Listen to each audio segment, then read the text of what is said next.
السلام عليكم، ازي حضراتكم عاملين ايه؟ معانا فيديو جديد ان شاء الله مع بعض من سلسلتنا ازاي تشطب شقتك.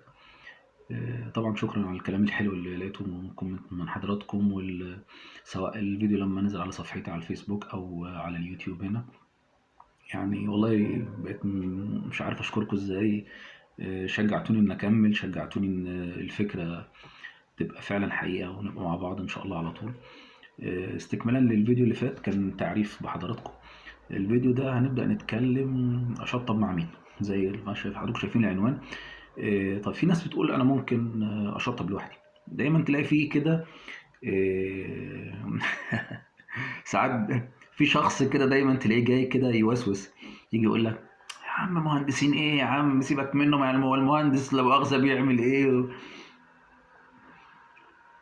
دايما الشخص ده بقى خد بالك، يعني الشخص ده اللي هتيجي كمان بعد 3 4 شهور ما تخلص تتصل بيه هذا الرقم غير متاح حاليا.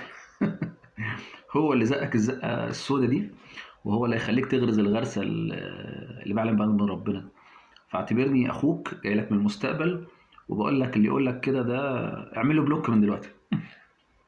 علشان هيكلفك مش بس فلوس، هيكلفك فلوس، هيكلفك وقت، هيكلفك شغل غلط، حرق الدم، حرق اعصاب. خلينا متفقين يا جماعه ان المعمار التعاون فيه صعب.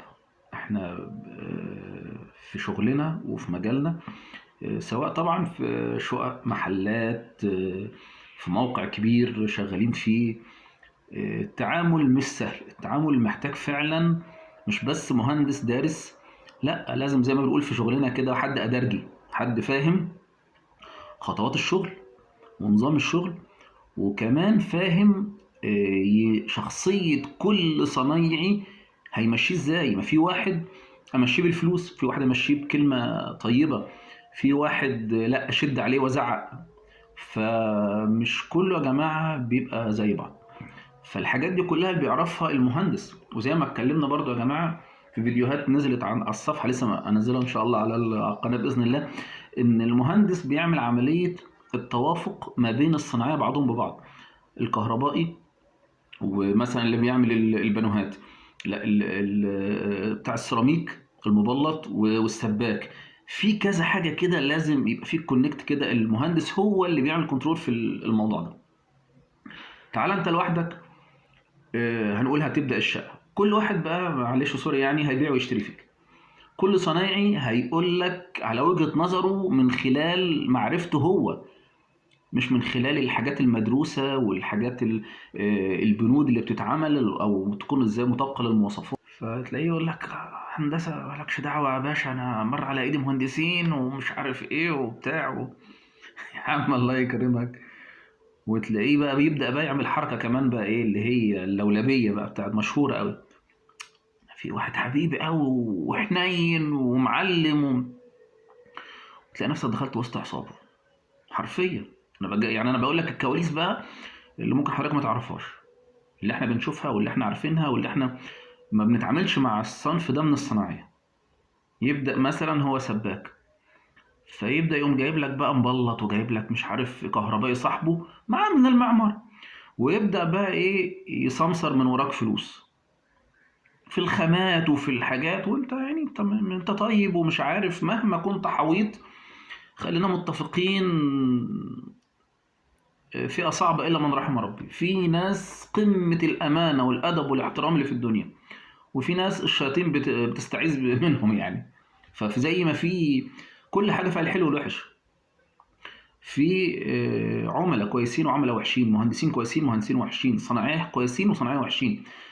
فاحنا بنقول لك علشان ما تبقاش عرضة للموضوع ده.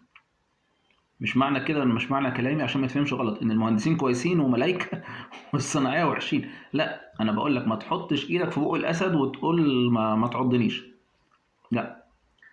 ف... فعشان كده انا بقول لحضرتك كونك انك تفكر تقول انا لوحدي وانا هفرد كده عضلاتي واخش كارثة أنا عارف. حصلت كتير مع ناس أعرفها وناس ما أعرفهاش وكانت خساير.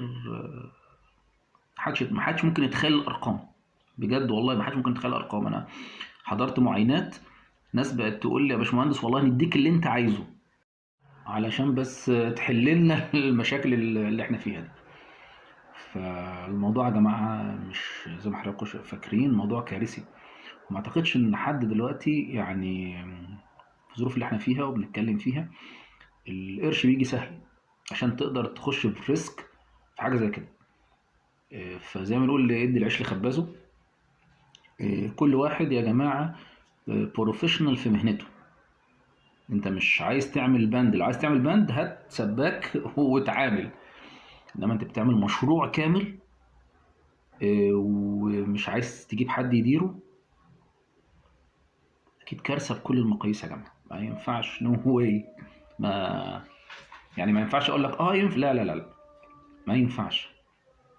فيا جماعه ضروري ضروري. واحنا لسه هنعمل شقتنا او المحل بتاعنا او المعرض او وات ايفر انت حضرتك بتعمل ايه. آه، هجيب حد مبدئيا. مين الحد؟